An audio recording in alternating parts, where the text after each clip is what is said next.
Selamat pagi Bapak Ibu dan saudara-saudaraku, salam sejahtera bagi kita sekalian. Apa kabar pagi ini? Harapan dan doa saya kita semua sudah bangun dengan sehat, selalu semangat oleh karena anugerah Tuhan kita Yesus Kristus. Senang sekali kita berjumpa kembali pada pagi ini. Mari bersama saya sebelum kita melanjutkan aktivitas kita di hari ini, kita membaca dan merenungkan firman Tuhan. Pagi ini dari Amsal pasal 10 ayat 15 demikian. Kota yang kuat bagi orang kaya ialah hartanya, tetapi yang menjadi kebinasaan bagi orang melarat ialah kemiskinan. Saya ulangi sekali lagi saudara sekalian, kota yang kuat bagi orang kaya ialah hartanya, tetapi yang menjadi kebinasaan bagi orang melarat ialah kemiskinan. Kekayaan dan kemiskinan adalah godaan.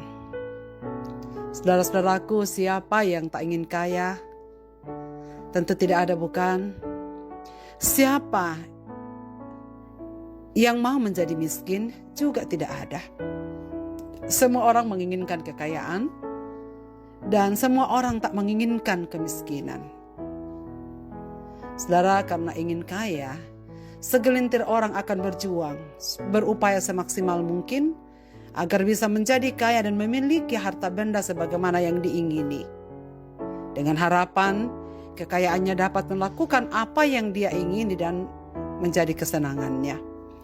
Namun saudara sekalian, kalau kita mengingat ayat yang lain dalam kitab Amsal, dalam pasal 30 ayat 8 dan 9 dikatakan, jauhkanlah daripadaku kecurangan dan kebohongan, jangan berikan kepadaku kemiskinan atau kekayaan.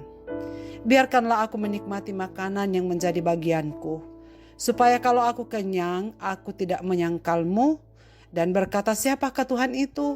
Atau kalau aku miskin, aku mencuri dan mencemarkan nama Allahku. Saudara sekalian, kata Amsal, jangan berikan kekayaan. Bukankah kekayaan yang dicari oleh setiap orang? Mengapa ia mengatakan jangan beri aku kekayaan? Karena jika kaya atau kenyang, mereka bisa menyangkal Tuhan, tidak mengenal Tuhan, dan siapakah Tuhan itu. Dan juga jangan memberikan kemiskinan, sebab apabila miskin orang mencuri dan mencemarkan nama Allah, bahwa mereka tidak dipelihara dengan baik. Maka kita dapat mengatakan bahwa kekayaan dan kemiskinan merupakan godaan. Kekayaan membuat manusia menomorduakan Tuhan dan mempertuhankan kekayaan. Kemiskinan membuat orang melakukan kejahatan dengan mencuri, melakukan kecurangan, bahkan merampok, ataupun melakukan kebohongan. Sudah menarik sekali permohonan Agur bin Yakub, penulis Amsal yang kita baca pagi ini, mengatakan adalah mau menikmati makanan yang hanya bagiannya saja. Makanan yang dihasilkan oleh jari lelahnya, kerja kerasnya, bukan hasil kerja orang lain, dengan cara mencuri, merampok, korupsi, dan lain-lain. Jika kita kaya, jangan menyangkal Tuhan, tetapi muliakan Tuhan dengan hartamu. Jika kita miskin, jangan menggunakan cara yang tidak baik untuk memperoleh kekayaan.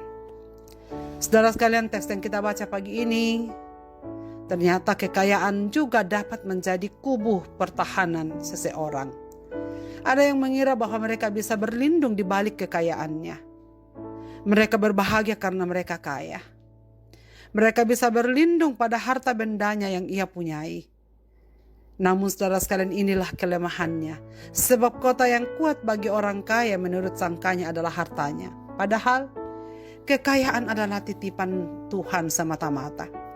Kekayaan terlalu lemah dan sama sekali tidak cukup mampu melindungi mereka dari buruknya kejahatan. Akan terbukti bahwa mereka tidak seaman yang mereka sangka. Sebab banyak masalah yang dapat ditimbulkan kekayaan. Kekayaan dapat dijadikan sebagai kubu perlindungan. Bahkan kekayaan mereka justru malah akan menunjukkan keberadaan mereka dan bersandar pada kekayaan dan kekuatannya. Di manakah Tuhan? Ketika seseorang bergantung pada kekayaan yang tidak menentu, yang akan mengecewakannya, atau yang menjadikannya sombong dengan kekayaannya, akan memandang remeh orang lain, memandang enteng orang lain, dan menganggap dirinya paling aman, seperti berada di kastil yang kuat dan tidak takut pada apapun, termasuk kesusahan, penyakit, dan kemiskinan. Dan ternyata bahwa penyakit, kesusahan, kematian tidak dapat dibeli dengan uang, seberapapun kekayaan yang kita punya. Itulah sebabnya saudara sekalian, Yeremia menasihatkan dalam pasal 17 ayat 5, terkutuklah orang yang mengandalkan manusia, yang mengandalkan kekuatannya sendiri dan yang hatinya menjauh dari Tuhan. Saudara sekalian, bagaimana nasib orang miskin? Dalam teks yang kita baca pagi ini juga sama, bahwa orang melarat menyangka mereka bisa binasa karena miskin. Namun itulah kesalahan berat mereka. Yang menjadi kebinasaan bagi mereka bukanlah karena kemiskinan, tetapi karena mereka melarat.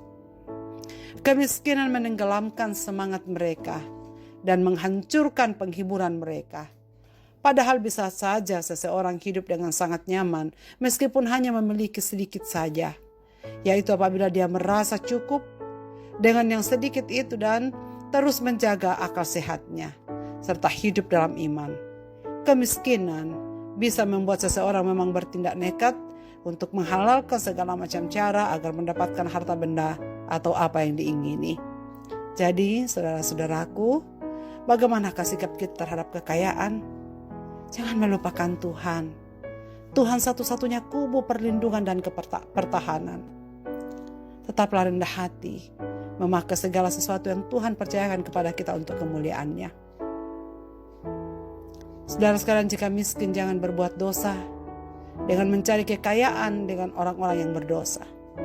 Bersyukurlah pada Tuhan, berlindunglah hanya padanya, agar Ia memberikan apa yang kita makan dan minum secukupnya, dan kita tidak akan pernah kekurangan. Bersyukurlah pada Tuhan yang memberikannya, tetaplah Tuhan menjadi kubu pertahanan, bukan kekayaan. Marilah kita berdoa. Bapa di sorga, Bapa di dalam nama Tuhan Yesus Kristus, terima kasih untuk firman-Mu pagi ini yang mengingatkan kami bahwa sesungguhnya apa yang ada pada kami adalah milik-Mu. Tolonglah kami ya Tuhan, supaya kami jangan sombong, kami jangan meninggikan diri, kami jangan melupakan Tuhan, apabila apa yang kami perlukan dalam hidup ini selalu cukup. Ya Tuhan, tolonglah kami supaya kami jangan bersandar pada kekayaan, tetapi kami sungguh-sungguh menyadari di kerapuhan kami, sehingga kami hanya bisa bergantung sepenuhnya kepada Bapa. Ya Bapa di surga, segenap aktivitas kami di hari ini kami serahkan dalam tangan-Mu. Sertai kami, supaya sepanjang hari ini kami dapat jalani dengan baik. Kami doakan saudara-saudara kami yang masih sedang dalam proses pemulihan kesehatan. Kami doakan mereka yang sedang berduka. Kami doakan yang sedang berada pada kondisi-kondisi terpuruk dalam hidupnya. Hiburkanlah mereka ya Tuhan. Buatlah mereka percaya kepadamu. Dan supaya mereka mengutamakan Engkau dalam segala perkara. Pada pagi ini Bapa, kami serahkan diri dalam tangan-Mu untuk beraktivitas. Kami serahkan seluruh umat-umat-Mu di seluruh Indonesia dan di seluruh dunia. Hamba-Mu menyerahkan segenap pelajar yang sedang menuntut ilmu, baik di sekolah-sekolah dasar, sekolah playgroup, sampai kepada perguruan tinggi. Anak-anak kami yang sedang kuliah dan tinggal di tempat-tempat kos, Tuhan peliharakan mereka dengan damai sejahtera-Mu, dan mereka bisa beraktivitas di hari ini.